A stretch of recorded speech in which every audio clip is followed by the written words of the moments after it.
If I could go back and whisper 7 things into my 40-year-old self's ear, I would have saved myself years of struggling in silence.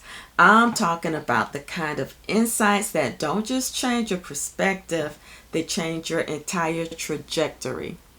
Here's what breaks my heart though. I see so many women in their 40s, 50s, and beyond who are beating themselves up, thinking they're behind, thinking they've missed their chance. I know I've been there.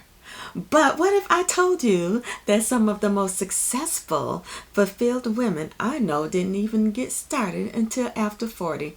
Today, I am counting down the 7 most life-changing realizations that I wish someone had shared with me when I was drowning in that midlife questioning phase. Number 7 might sting a little. You don't have to choose between being a good person and having boundaries. The people who respected my boundaries were the ones worth keeping in my life. Women, especially those raised to be people pleasers, often struggle with what psychologists call boundary guilt. We feel selfish for saying no, even when yes is killing us slowly. But here's what I learned. When you have no boundaries, you're doing everyone else a disservice as well, not just yourself. You're showing up exhausted, resentful, and operating from empty. Your boundaries aren't walls, they're gates. They let the right people in and keep those people who drain your energy, baby, they keep them out. Number 6 is for every woman who chose the practical path and now wondering, what if? Your practical choices don't have to be your final choices. Life isn't a single track railroad. It's more like a garden with multiple paths, and you can choose a new one at any time. Your practical experience isn't time wasted, it's wisdom earned. If there's something calling to you, something you've pushed aside because it's too late or too impractical, you've earned the right to explore it. Please explore it. Number 5, revolutionize how I make decisions. Your body's wisdom knows more than your anxious mind. That pit in your stomach when someone asks you to do something, that's not anxiety, that's wisdom. That flutter of excitement when you think of a new possibility, that's your inner compass. Start checking in with yourself differently. Before making decisions, pause and ask, how does this feel in my body? Your anxiety lies to you, but your body's going to tell you the truth. Number 4 is permission to feel all your feelings. You can grieve the life you thought you'd have and actually create the one that you want. It's okay to mourn the version of life that didn't happen.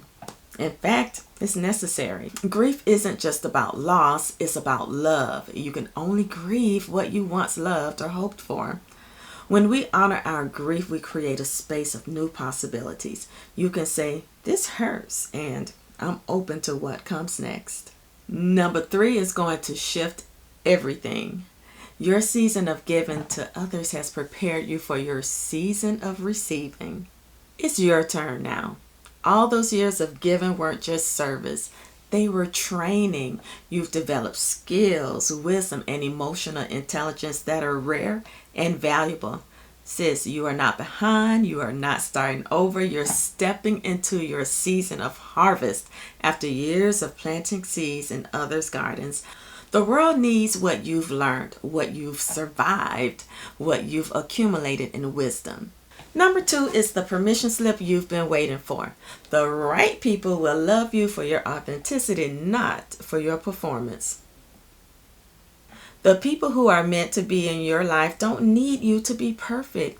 They need you to be real. Your flaws, your struggles, your messy human moments. These aren't bugs in your system. They're features. They're what makes you relatable, trustworthy, and real. So stop performing for people who don't even know the real you and start showing up authentically for the people who do. And number 1, the most important thing I wish I'd known at 40 is that I wasn't running out of time. I was running into my purpose. Yeah, Sis, you're not running out of time. You're running into your purpose. Your purpose isn't something you find, it's something you become. The woman you are today couldn't have existed without every experience that brought you here to this very moment. Every mistake, every detour, every disappointment was preparing you for this moment. Your timeline is not everyone else's timeline. You are exactly where you're supposed to be, with exactly the experience you need to step into who you're meant to become. You haven't missed your chance. You're just getting started. By the way, I'm Gwendolyn Jones, and I help women reclaim their peace, power, and presence. If these insights resonated with you, if you felt that flutter of recognition, that, oh yes, this is me moment, then I have something special for you. I've created a free self-care checklist with affirmations specifically designed for women who are ready to stop putting themselves last. It's my gift to you, and you can grab it using the link in the description below. And if you're ready to go deeper into this journey of putting yourself first, I also want to share my self-care affirmations book for women. It's filled with affirmations that help you reclaim your peace, power, and presence, as well as live your best empowered life. Before you go, tell me in the comments which of these 7 insights hit you the hardest. I love hearing about your aha moments. If you found any value in this message, please give it a thumbs up. Check out this video. Until then, be gentle with yourself, sis. You're doing better than you think.